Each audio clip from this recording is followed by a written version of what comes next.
अस्सलाम वालेकुम my dear students, मैं हूं शमा असलम, आपके favourite YouTube channel copy class में हम आज डिस्कस करने जा रहे हैं मेंटेनेंस फंक्शंस ऑफ फाइलम नडेरिया। सारे के सारे जो नडेरियंस है ना, उनकी गैस्ट्रोडर्म्स के साथ एक कैविटी मौजूद है जिसको हम लोग गैस्ट्रोवेस्कुलर कैविटी कहते हैं।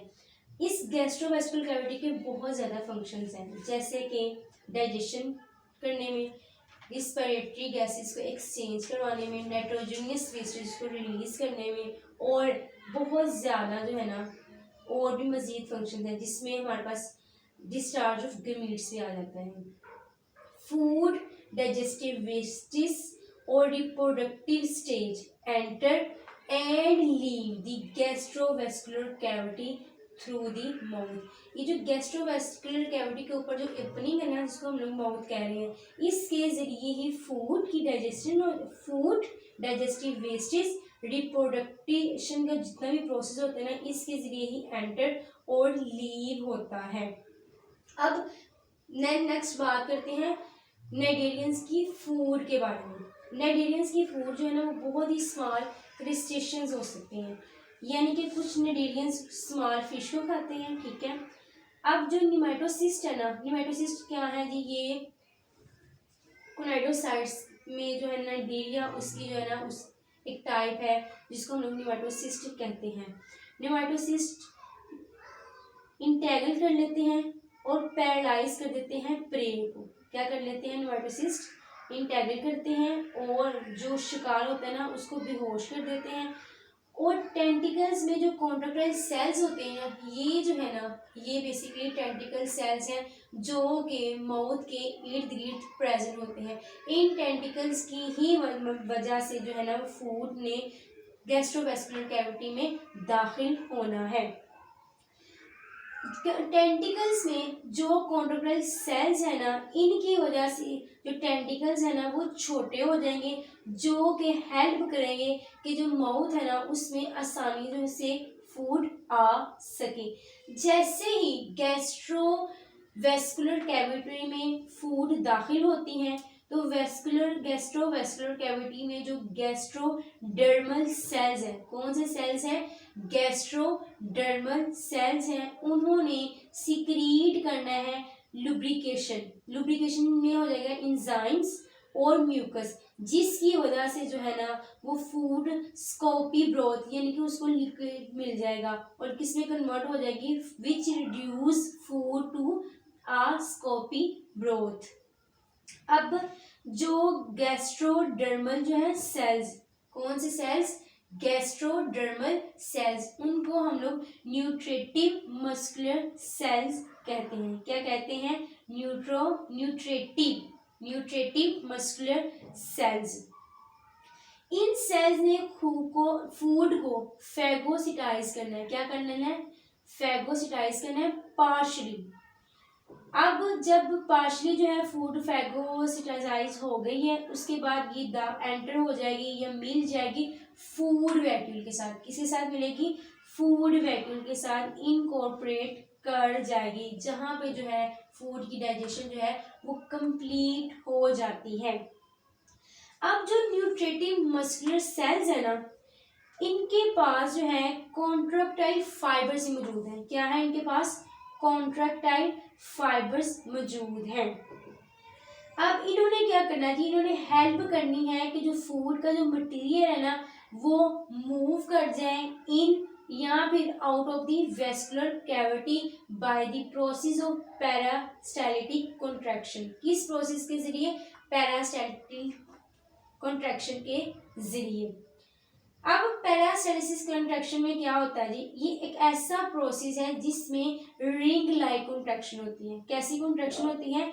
बॉडी वॉल के इर्द गिर्द रिंग लाइक कॉन्ट्रैक्शन होती है, जो कि गैस्ट्रोवेस्कुलर कैविटी में जितना भी कंटेंट मौजूद होता है उसको इस काबिल कर देती है कि वो पुश हो जाए अहीड। कहाँ पुश हो जाए? इसके आगे जो है मूव कर जाए, या फिर एक्सपेलिंग कर देती है, बाहर निकाल देती है अनडाइजेस्टेड मटेरियल को थ्रू दी माउथ। क्लियर है ये चीज कि बेसिकली किस तरह से जो है ना वो डाइजेशन प्रोसेस होता है नाइडेरियंस में।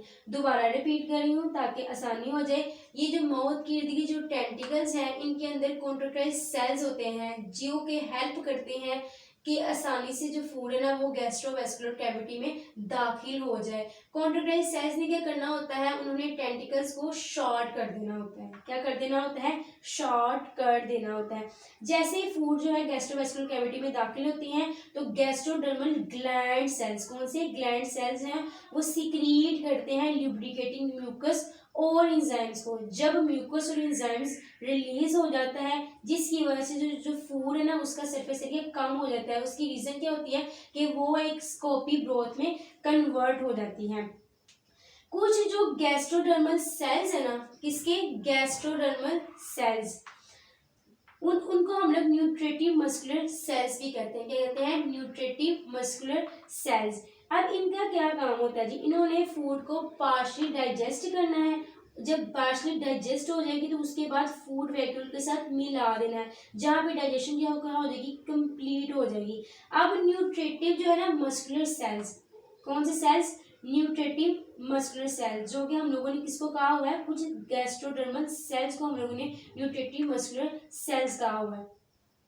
इनके पास क्या है, इनके पास कॉन्ट्रैक्टाइल फाइबर्स हैं जिसने हेल्प करनी है कि गैस्ट्रोडर्मल के गैस्ट्रोवेस्कुलर कैविटी के अंदर खुराक रह जाए या फिर बाहर चले जाए by the process of peristaltic contraction. ठीक है, अब इसमें क्या होता है, पेरिस्टालिसिस के प्रोसेस में ये होता है कि जो रिंग लाइक कॉन्ट्रैक्शन है ना वो बॉडी वॉल के इर्द गिर्द होती है। कैसी कॉन्ट्रैक्शन होती है, रिंग लाइक कॉन्ट्रैक्शन होती है, जो कि हेल्प करती हैं कि गैस्ट्रोवेस्कुलर कैविटी के अहेड चले जाए फूड या फिर एक्सपेल कर जाए अनडाइजेस्टेड जो मटेरियल होगा माउथ के जरिए। नेक्स्ट जो है हम पढ़ते हैं कि गैस्ट्रोवेस्कुलर का फंक्शन बेसिकली क्या है। गैस्ट्रोवेस्कुलर जो है कैविटी वो उसने हेल्प करनी है किसमें, हाइड्रोस्टेटिक स्केलेटन के तौर पर। Cnidarians drive most of their support from the buoyancy of water, जो पानी जो इसके इर्द गिर्द मौजूद होता है ना इसके जरिए भी जो है ना इसको बहुत ज़्यादा स्पोर्ट मिलती है। लेकिन इसके साथ साथ इसके अंदर एक हाइड्रोस्टेटिक स्केलेटन है, उसने मदद देनी है इसको सपोर्ट करने में और इसकी हरकत करने में। अब जो एक हाइड्रोस्टेटिक स्केलेटन है ना पानी में या फिर बॉडी फ्लूइड में, बॉडी की कैविटी की बॉडी फ्लूइड में वो अगेंस्ट होती है उन बॉडी वाल के एग के एलिमेंट्स के बिल्कुल अगेंस्ट है। अगर हम लोग नाइडेरियंस की बात करें तो इसके अंदर वाटर फील्ड गैस्ट्रोवेस्कुलर कैविटी है जिसको हम लोगों ने नाम दिया हुआ है हाइड्रोस्टेटिक स्केलेटन का। किसका नाम दिया हुआ है, हाइड्रोस्टेटिक स्केलेटन का। बॉडी वाल में कुछ सेल्स होते हैं, क्या है, बॉडी वाल के अंदर कुछ सेल्स होते हैं जिसको हम लोग एपिथेलियो मस्कुलर सेल्स कहते हैं। क्या कहते हैं, एपिथेलियो मस्कुलर सेल्स का नाम देते हैं। अब बॉडी वाल्स के अंदर जो सेल्स हैं जिसको हमने किसका नाम दिया हुआ है, एपिथेलियो मस्कुलर सेल्स, इन सेल्स ने कॉन्ट्रैक्टाइल करना है। क्या करना है, कॉन्ट्रैक्ट करना है ताकि हरकत करने में आसानी हो सके। जब ये स्ट्रक्चर किसका ड्रा किया हुआ है मैंने, पोलिप का। अब ये जो पोलिप्स है ना जब इसने अपना माउथ को क्लोज करना है, क्या करना है, इसने अपने माउथ को बंद करना है ताकि जो पानी है ना वो बाहर जो है वो ना जा सके, to prevent water from escaping. अब जबकि इसका जो पॉलिप का जो माउथ है वो क्या है, वो क्लोज है, तो क्या होगा जी, जो कॉन्ट्रैक्टाइल लॉन्गिट्यूडनल एपिथेलियो मस्कुलर सेल्स है, क्या है, लॉन्गिट्यूडनल एपिथेलियो जो मस्कुलर सेल्स हैं वो एक साइड के क्या करेंगे, जो एक साइड पे जो बॉडी की एक साइड पे जो एपिथेलियो मस्कुलर सेल्स हैं वो क्या करेंगे, कॉन्ट्रैक्ट कर जाएंगे। जब कॉन्ट्रैक्ट करेंगे तो ऑटोमेटिकली जो पॉलिप्स की बॉडी है ना वो भी उसकी तरफ उसी साइड पे क्या करेगी, बेंड कर जाएगी। अगर इफ दीज सेल्स यानी कि ये जो एपिथेलियो मस्कुलर जो सेल्स है ना ये क्या करेंगे जी, अगर तो ये कॉन्ट्रैक्ट कर जाते हैं तो जो माउथ है ना वो ओपन हो जाएगा। क्या हो जाएगा, ओपन हो जाएगा। नेक्स्ट हम बात करते हैं कि जब माउथ में ओपन हो जाना तो वाटर जो है वो आसानी से गैस्ट्रोवेस्कुलर कैविटी से बाहर निकल जाएगा और पॉलिप क्या कर जाएगी, कोलैप्स कर जाएगी, उस पर भी फैलाव आ जाएगा। अब जब कॉन्ट्रैक्शन होनी है सर्कुलर एपिथेलियम मस्कुलर सेल्स में, कहाँ कॉन्ट्रैक्शन होनी है? सर्कुलर एपिथेलियम मस्कुलर सेल्स में कॉन्ट्रैक्शन होनी है, तो बॉडी के जो पार्ट्स है ना वो क्या करेंगे, आसानी से जो माउथ है ना वो क्लोज्ड हो जाएगा। अब जबकि माउथ में क्या है वो क्लोज्ड है, तो गैस्ट्रोवेस्कुलर जो कैविटी है ना वो कंप्रेस्ड कर जाएगी। क्या कर जाएगी? कंप्रेस कर जाएगी और पॉलिप इलोंगेट कर जाएगा। जब पॉलिप्स का माउथ क्लोज होना है तो क्या कर देना है, इसके अंदर कोलैप्स आ जाएगा। क्या आ जाएगा? कोलैप्स आ जाएगा। और जब ये इसका जो माउथ है वो ओपन होगा तो बॉडी क्या कर जाएगी, इलोंगेट कर जाएगी। ये तो हो गया कि किस तरह से जो है गैस्ट्रोवेस्कुलर जो कैविटी है वो एक्ट करी है एज अ हाइड्रोस्टेटिक स्केलेटन, यानी कि इसको किस में हेल्प मिल रही है, सपोर्ट में और मूवमेंट करने में। नेक्स्ट हम बात करते हैं लोकोमोशन के बारे में, किस तरह से जो नाइडेरियन है ना वो लोकोमोशन का मैकेनिज्म इख्तियार करते हैं। अगर हम बात करें पॉलिप्स की, ये पॉलिप्स की अगर हम बात करें तो इसमें बहुत ही डिफरेंट टाइप्स की जो है ना वो लोकोमोशन पाई जाती हैं। इन्होंने क्या करना रहता है, ये बेस से टेंटिकल्स की तरफ भी मूव कर सकते हैं या फिर टेंटिकल्स टू बेस भी मूव कर सकते हैं, यानी कि समरसाल्टिंग इनमें मूवमेंट होती है। अब या फिर ये और दूसरा तरीका ये है कि ये उस तरीके से मूव कर सकते हैं जो कि यूज अपने बेस को इस्तेमाल करते हुए और टेंटिकल्स को भी इस्तेमाल करते हुए as a point of attachment. क्या? As a point of attachment किसी बेस को या फिर टेंटिकल्स को भी इस्तेमाल करते हुए ये मूव कर सकते हैं। या फिर पॉलिप्स जो है ना वो ग्लाइड भी कर सकते हैं बहुत ही स्लोली। क्या कर सकते हैं? बहुत ही स्लोली किसी भी सबस्ट्रेट के साथ ग्लाइड करने की इनके अंदर एबिलिटी होती है। या फिर दूसरी रीजन ये है कि ये वॉक कर सकते हैं अपने टेंटिकल्स की मदद से। ये तो बात होगी पॉलिप्स की कि किस तरह से इसके अंदर लोकोमोशन होती है। नेक्स्ट बात करते हैं हम मेड्यूसा की। मेड्यूसा स्विमिंग की भी करता है और फ्लोटिंग भी करता है। अब आपके माइंड में एक क्वेश्चन पैदा होगा और कि स्विमिंग क्या है जी, ये और फ्लोटिंग क्या है। स्विमिंग एक ऐसा मैकेनिज्म है जिसमें हम लोग क्या करते हैं, तैरते जरूर है, मतलब कि मेड्यूसा जो है वो तैरता जरूर है वॉलंटरीली। क्या करते हैं? वॉलंटरी मूवमेंट हो रही होती है, जबकि फ्लोटिंग में वॉलंटरी मूवमेंट नहीं हो रही होती। वैसे ही वाटर सरफेस के ऊपर जो है फ्लोटिंग हो रही होती है। जो स्विमिंग है ना वो वर्टिकल मूवमेंट है। ये कैसी मूवमेंट है? वर्टिकल मूवमेंट है। अब नेक्स्ट एक्सप्लेन करती हूँ कि जब वाटर करंट और विंड वो ही रिस्पॉन्सिबल होते हैं कि हॉरिजॉन्टल मूवमेंट हो। क्या हो? हॉरिजॉन्टल मूवमेंट हो। जब vertical movement result in the swimming, जब वर्टिकल मूवमेंट होगी तो तब देन क्या होगी? स्विमिंग होगी। और पानी और हवा इस बात की जिम्मेदार है कि हॉरिजॉन्टल मूवमेंट हो। जब सर्कुलर और रेडियल एपिथेलियोमस्कुलर सेल्स की कॉन्ट्रैक्शन होती है, जब कॉन्ट्रैक्शन हो जाती है तो उसके नतीजे में रेदमिक पल्सेशन होती है बेल में। कहाँ पे होती है? जो बेल है ना इसमें क्या हो जाती है? रेदमिक पल्सेशन हो जाती है, जिसके नतीजे में जो मेड्यूसा है ना वो आसानी के साथ जो है ना वो पानी में मूव कर जाता है। क्या कर जाता है? आसानी के साथ मूव कर जाता है।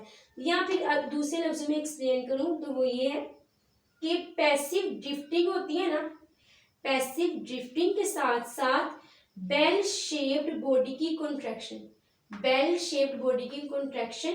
और वाटर की पैसिव ड्रिफ्टिंग की मदद से जो है ना वो मेड्यूसा आसानी से वाटर के अंदर, पानी के अंदर फ्लोटिंग कर जाता है।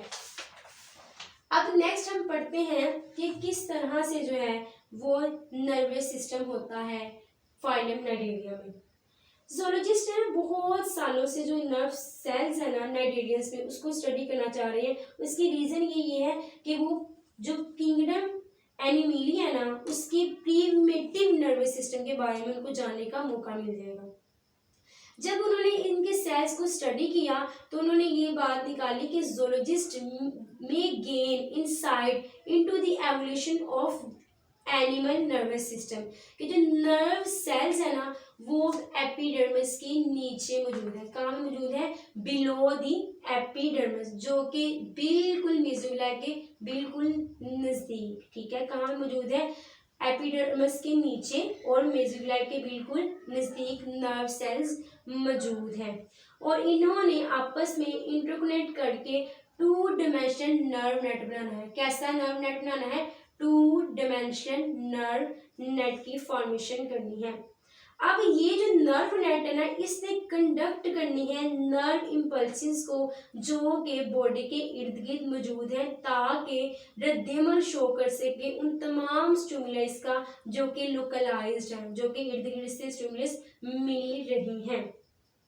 अब जो ये नर्व्स है ना इसकी जो हद है, नर्व इम्पल्स की जो एक्सटेंट है वो स्प्रेड कर दिया गया है over the body, depends on the stimulus strength. जितना जो है ना शिद्दत से जो स्टिमुलस आएगा उतना ही आसानी होगी उसका रद्देअमल शो करने के लिए। अगर मैं इसकी आपको एग्जांपल दूं तो वो ये है कि अगर जो वीक स्टिमुलस मिलेगा ना पोलिप टेंटिकल्स को, अगर तो वीक स्टिमुलस मिल रहा है तो उसकी वजह से जो टेंटिकल्स है ना वो रिट्रैक्ट कर जाएंगे। क्या कर जाएंगे? रिट्रैक्ट कर जाएंगे। और अगर इनको स्ट्रॉन्ग स्टिमुलस मिलेगा तो क्या कर देंगे? विदड्रॉ कर देंगे। इनके जो at the same point they cause the entire polyp to withdraw. Next हम पढ़ते हैं इसके सेंसी स्ट्रक्चर, किस तरह से जो नाइडेरियंस में सेंसी स्ट्रक्चर पाए जाते हैं। सारी की सारी बॉडी में सेंसी स्ट्रक्चर्स मौजूद होते हैं, स्प्रेड हुए होते हैं through out the body of the Cnidaria. और साथ साथ रिसेप्टर्स भी होते हैं जो कि टच को प्रिसीविंग करने की एबिलिटी रखते हैं, ना सिर्फ टच को बल्कि बहुत ज़्यादा केमिकल्स को भी। कुछ स्पेशलाइज्ड रिसेप्टर्स होते हैं ना वो खास स्पेसिफिक साइट्स में पोलिस में भी और मेड्यूसा में भी मौजूद होते हैं। नेक्स्ट हम लोग अगर मजीद इसको डिस्क्राइब करते हैं तो इस नाइडेरियंस की ना लार्ज सरफेस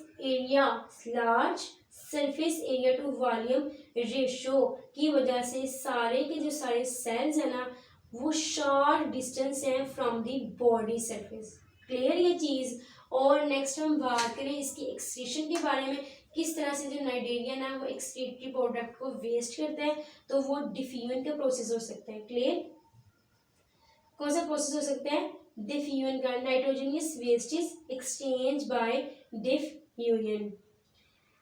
दोबारा रिपीट कर रही हूँ, cnidarians have large surface area to volume ratio, all cells are a short distance from the body surface. Oxygen and carbon dioxide and nitrogen gases are exchanged by diffusion.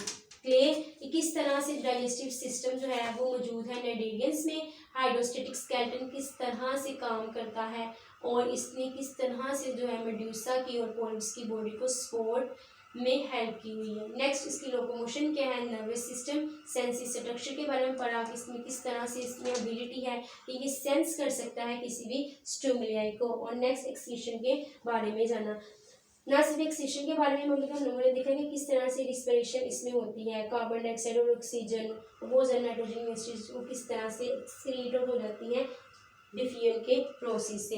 अगर तो video अच्छी लगी हो तो ज़रूर लाइक कीजिएगा, comment box में बताइएगा कि आज की ये वीडियो है आपको कैसी लगी। अपना ख्याल रखिएगा, दुआ में याद रखिएगा। इंशाल्लाह मिलते हैं नेक्स्ट वीडियो में। अल्लाह हाफिज़।